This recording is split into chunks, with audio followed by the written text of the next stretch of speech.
These days, we have $4 million naturally lit atmospheric folk horror films and $340 million car and CGI galore family dramas. But where are the films with the budgets in between? We're talking about those $20 to $80 million mid-budget movies. Where have they gone? Those high concept, often character-driven films led by some of the most notable and up-and-coming film stars working today. Films like The Truman Show, Fight Club, Rain Man, and Eyes Wide Shut that would have almost zero chance of being made today. It is no secret that the industry is fueled by greed and that over the years they have phased out most of these kinds of films. But why were they left behind when they were so successful in the past? Well, that's what we're here to explore, to find out where mid-budget films have gone, why they left, and if they'll ever come back. It's easy to point fingers at the evolving film industry and the rise of streaming, but are we, the consumers in the golden age of television, also to blame? So let's start off with the first question.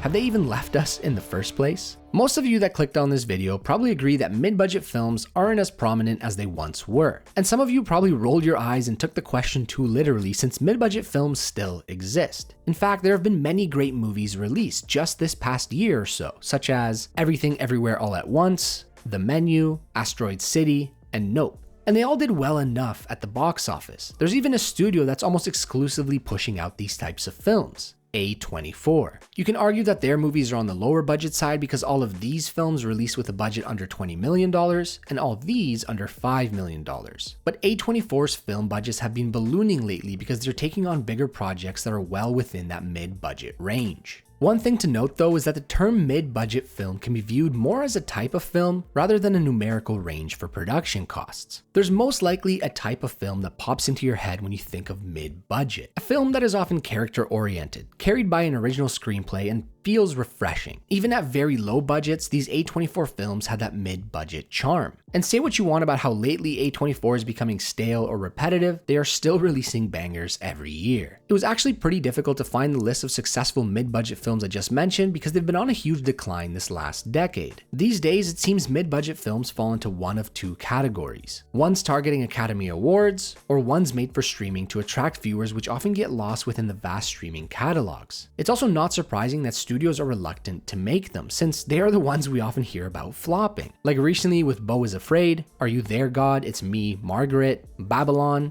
Bones and All, and the Fabelmans. Yup, even Spielberg's name couldn't draw in an audience for a mid-budget coming-of-age drama inspired by his own life. But this is just a tease as to why there are less mid-budget films today. There are so many more factors for why this is happening. The evolving industry, the economy, and us, the consumers, all play a part in this. Since the 90s, the industry has changed quite a bit, but most notably with the death of the movie star and the rise of intellectual property. When you look at all of these mid-budget films, what do they all have in common? A famous actor as the lead. This was a common trait for films in the mid-budget, as these actors could pull in an audience, single-handedly making them profitable. Movie stars used to feel special, usually only being seen on the big screen or in paparazzi photos. Nowadays, social media has made these celebrities more public, where they become less of a big deal, especially now where negative news often gets attached to so many actors, which is making it more difficult to find ones that appeal to everyone. And this is why studios find it riskier to bank on an actor rather than a franchise or an IP, especially with cancel culture looming around the corner. It's also riskier and harder to market films that are considered mid-budget. You can get away with MCU and Minion stickers on bananas, but you'd never be able to just throw a sticker of Jim Carrey on there in hopes of advertising something like The Truman Show. For these reasons, we're seeing almost no up-and-coming movie stars. Timothee Chalamet, Anya Taylor-Joy, and Florence Pugh might be names that could raise some eyebrows when you hear they're attached to projects, but they have nowhere near the pull that past industry juggernauts like Tom Hanks, Leonardo DiCaprio, Denzel Washington, and Julia Roberts had. Otherwise, films like Bones and All and Last Night in Soho wouldn't have flopped. The other major change in the industry is in the way it's structured. We've reverted back to the olden day Hollywood, where you'd have a handful of major studios completely dominating the industry. These days, we've got Disney at the top of the Agario leaderboard absorbing everything, and there are franchises that are strengthening each studio's power over the market. These major studios want to stay at the top, so they've reduced their risk to almost none by focusing on IPs, superhero movies, remakes, reboots, and other franchises. They won't take their chances on mid-budget films because the opportunity cost and the risk of them flopping would have a much bigger impact than with low-budget movies where losses are often negligible. They'd rather focus on the four-quadrant appeal films where they can safely make hundreds of millions instead of gambling on making much less. Except, we're starting to see early signs of this stagnant industry imploding with some recent box office flops, but more on this later. These studios have been playing it safe, but only with the content they put out.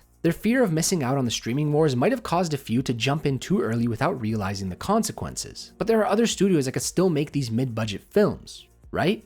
Yes, we still find them in theaters like the ones mentioned above. There's just more weight on their shoulders to be exceptionally good and refreshing to garner an audience. They also often rely on word-of-mouth marketing, which is no match against the bigger films. And to make matters worse, these large studios have so much influence over theater chains that they can bully these mid-budget films. There's a popular interview with Quentin Tarantino on the Howard Stern Show where he went over his experience with this form of bullying. For the release of The Hateful Eight back in 2015, he had a contract with ArcLight to play at the Cinerama Dome where Star Wars The Force Awakens would play the 2 weeks prior. Disney went to ArcLight and said they want Star Wars to play there the entire holiday season instead. And that if they follow through with their Hateful Eight contract, then Disney won't allow ArcLight to have Star Wars at any theaters, which would have been a huge hit to the theater chain's earnings. But this is just one example that went public, because Quentin Tarantino has a lot of influence of his own in the industry and could speak out against Disney, but there are definitely similar cases that fell under the radar. Another major evolution in the industry was the decline of physical media and the rise of streaming, and mid-budget films took the biggest hit from this. Matt Damon said it best during his Hot Ones interview that DVD sales were a huge revenue stream for films, and you can afford not to make all your money back in the theater run knowing that the DVD revenue would follow through. But now, with that chunk of potential money gone, the types of films you'd be allowed to make are limited. He gave an example where a film about an affair with two people costing $25 million to make would need another $25 million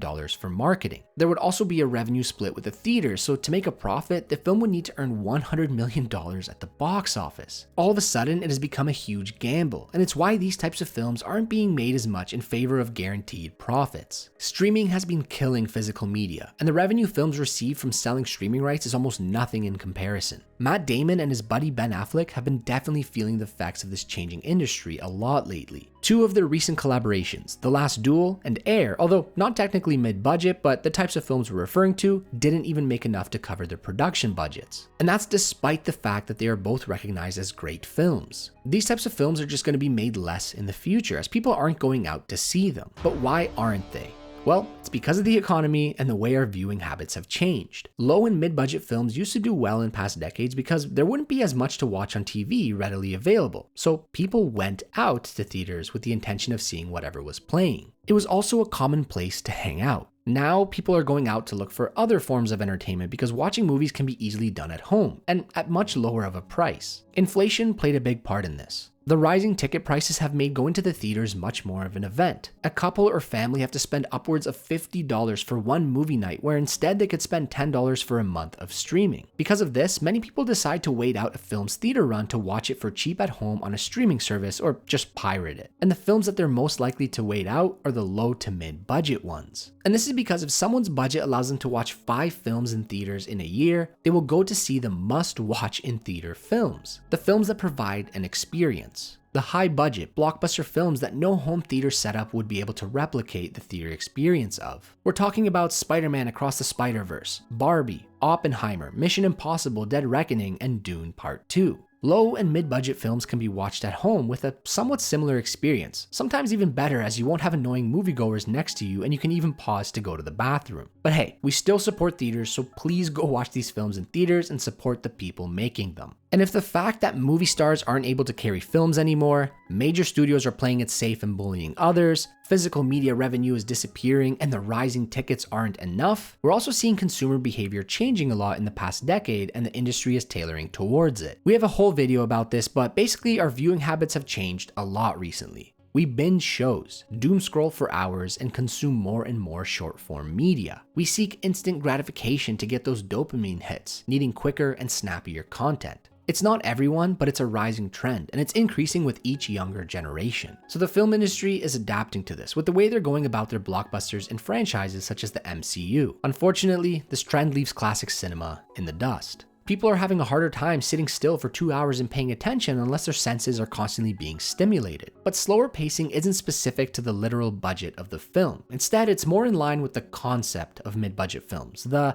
"they don't make them like they used to" type films. One of the best films of the last few years, Everything Everywhere All at Once, is a mid-budget film that definitely adapted to this trend, but in a good way, which gives us some hope. But as much as I want to see more films like this, we still need those slower paced films since variety is one of the cornerstones of mid-budget movies. Okay, so we're definitely seeing less mid-budget films in theaters, but did they go somewhere else? Yes, they did. 2 places actually. Streaming services and a different medium by being converted to TV shows. Streaming services have a vast catalog of mid-budget films, not just the ones that sold their streaming rights, but also many made for streaming movies. These streaming services don't have the money to release constant blockbuster films, and unfortunately, indie/art house films don't retain subscribers that well, which at the end of the day is their end goal for this type of content. So the mid-budget films they do invest in are often high-concept, water-cooler conversation type films to grab attention easier. Something like Bird Box, for example. The problem with these films is that Netflix doesn't care as much about the quality as they do about how popular they are. Like with one of their first high-budget films, Bright, from 2017. When it was released, it was said to be one of the worst films of the year, but it brought in enough viewers within the first 3 days to rival some of the top opening weekends for other Hollywood movies. So there's less of an incentive for Netflix to invest in quality since they're being made to attract new subscribers instead of retaining them. But that's where TV shows come in. A lot of stars and top talent in the industry that would be making mid-budget films have made their way over to streaming, signing all kinds of deals to help produce content. We saw this with Adam Sandler, who keeps signing those lucrative Netflix deals to produce films for them, recently agreeing to 4 more films for $250 million. Or Knives Out, which Netflix paid $450 million for to obtain the rights to a second and third one to be produced, with Rian Johnson directing and Daniel Craig acting in both. Talent is being eaten up by streaming, especially mid-budget talent. But the bread and butter of streaming is their TV shows, where even more deals are happening. And this is basically why the budget, talent, and aesthetic of mid-budget films has been absorbed by TV series. With certain types of films being greenlit more than others, more often than not, TV shows are the only medium some stories can be told through these days. TV has been picking up the slack and filling the void in storytelling that film has abandoned for safer profits. Shows like True Detective, Severance, and The Bear could have been movies in some alternate universe, but in ours, they would have been considered too risky to make and probably would have flopped. But these are the types of stories we've been missing when we wonder where have mid-budget films gone and how they don't make them like they used to. And they even thrive in the TV medium because character-driven stories only get better the more time you spend with the characters. TV shows allow these stories to breathe and become something bigger than just a 2-hour one-and-done piece of entertainment. Films can be considered the director's medium, whereas TV shows are considered the writer's and producer's medium. Those original screenplays that we now miss in film are front and center in TV. It also helps that there's a lot less studio intervention. The industry and talent follow the money, and since the start of the second golden age of TV with The Sopranos, a lot of talent has jumped ship to TV. Steven Soderbergh, Martin Scorsese, David Lynch, Spike Lee, and David Fincher. We've even seen A24 find success in TV this year with Beef that we enjoyed and thought was very original. And with the streaming wars, we've never seen more TV shows being created. Except now we're starting to see some cracks showing up in the streaming model.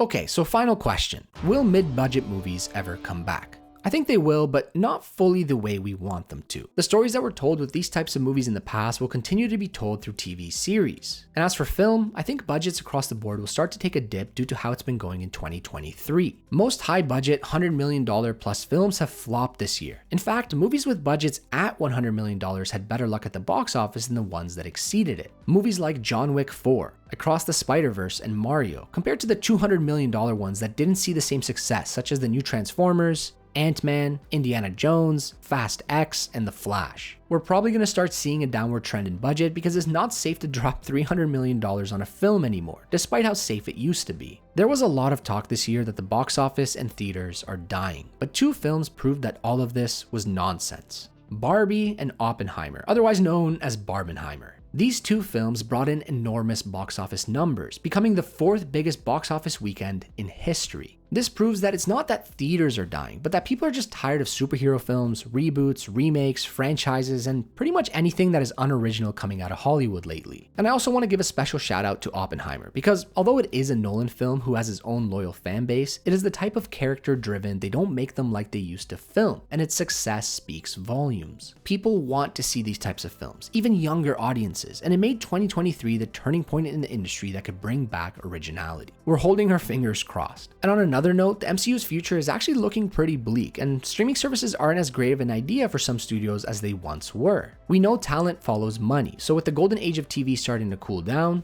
who knows what will happen. A lot is pointing to the remainder of this decade undoing what the last decade has done, and we are all in for it. But more importantly, what do you think? Do you think these are signs that are pointing to a return to form for the industry, or do you just think we're reading too much into it? Leave your comments down below. And as always, thanks for watching, and don't forget to like and subscribe if you liked this video. We've also launched a Patreon and appreciate any extra support we can get. We have lots of awesome videos on the way. But until next time, have a good one.